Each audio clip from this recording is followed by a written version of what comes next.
Қайырлы күн, құрметті студенттер. Бүгінгі тақырыбымыз қатерлі ісікке қарсы поликлиникада қолданылатын дәрілік заттар, амбулаторлық химиотерапия. Ісікке қарсы дәрілік заттар қатерлі ісікті емдеуге қолданылатын синтездік не табиғи дәрілік заттар болып табылады. Қазіргі таңда амбулаторлық химиотерапия жүргізу үшін протоколдар жасалған. Амбулаторлық химиотерапия ол науқастарға қолайлы, себебі жұмысына, күнделікті тұрмыс тіршілігіне кедергі келтірмейді. Дәрігерлік терапия жүргізілетін ісіктердің негізгі орналасуы, яғни бас және мойын ісіктеріне, соның ішінде ауыз қуысы, жұтқыншақ, мұрын жұтқыншақ, көмей обыры, асқазан ішек жолдарының ісіктері, қуық асты безінің обыры, әйел жыныс саласының ісіктері, жатыр мойынның обыры, эндометрия обыры, қатерлі лимфомалар, орталық жүйке жүйесінің ісіктері және тері обыры. Осы локализациядағы қатерлі ісіктерге біз химиотерапия емін жасаймыз. Ісіктің типіне байланысты дәрілерді әртүрлі енгіземіз.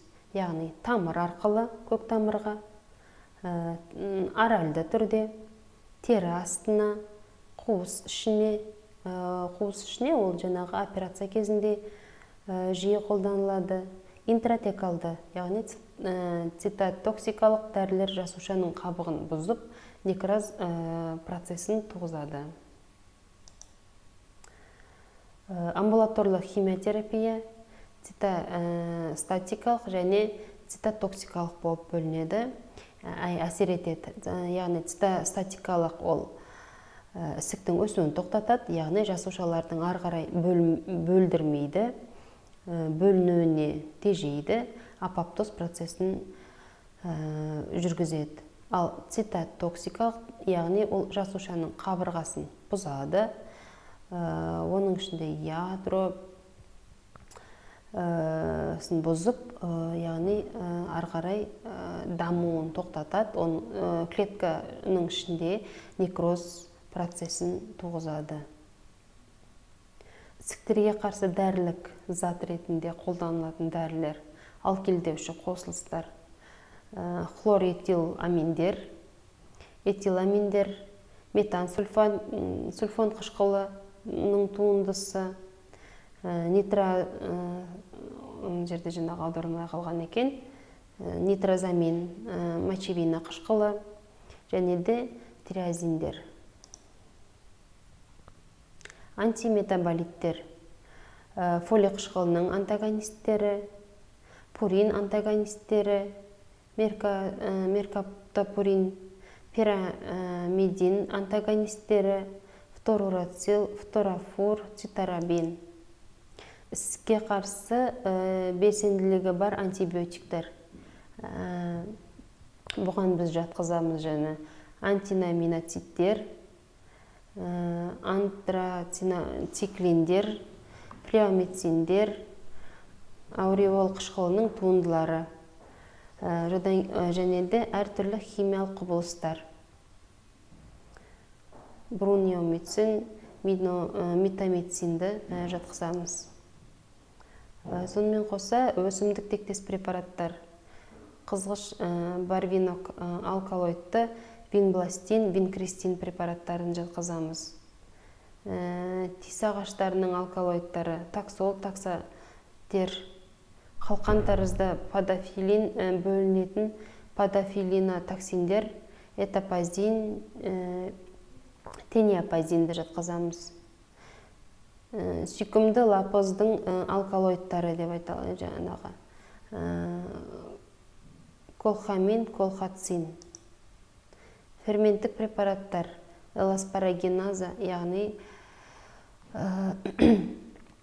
және де 6-шы гормондар және олардың антагонисттері, андрогендер, эстрогендер, гестогендер, эстрогендердің антагонисттері, андрогендердің антагонисттері, гонадотропты гормондардың босап шығуын ынталандыратын гипоталамус гормонының антагонисттері, ароматазаның тежегіші, глюкокортикоидтар және цитокиндер, интерферон, А интерферон, интерлейкин, альфа дислейкин және де моноклондық антиденелер герцептин.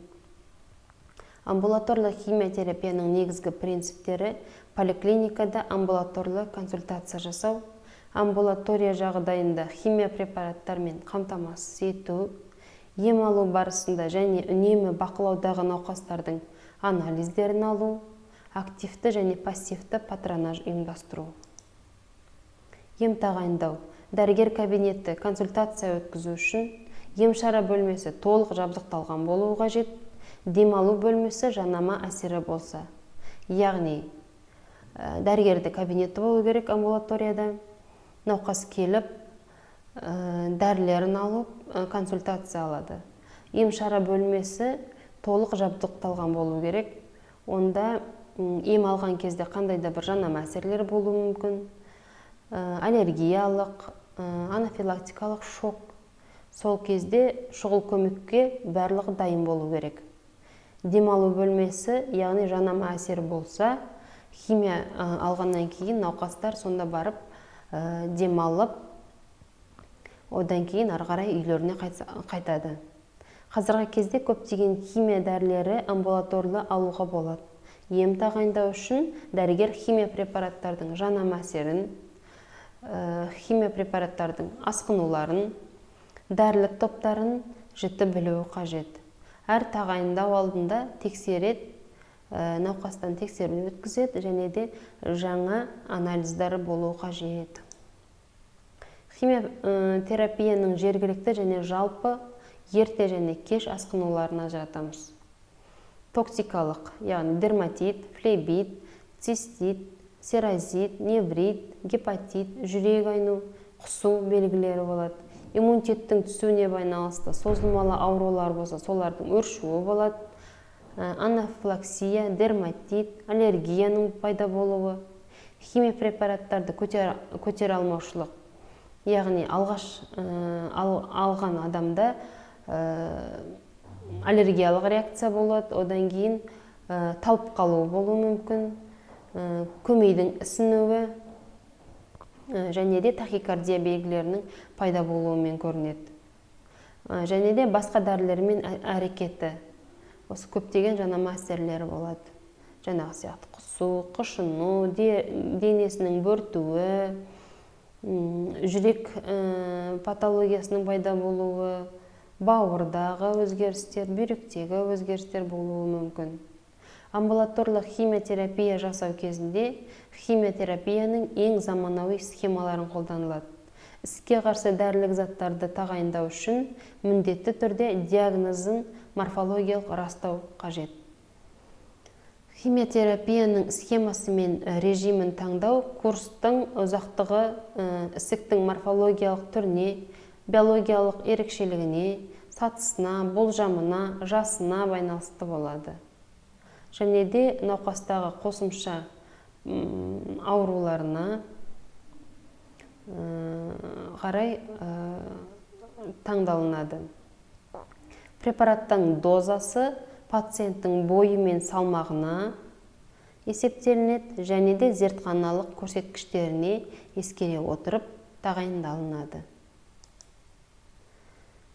Назар қойып тыңдағандарыңызға рахмет.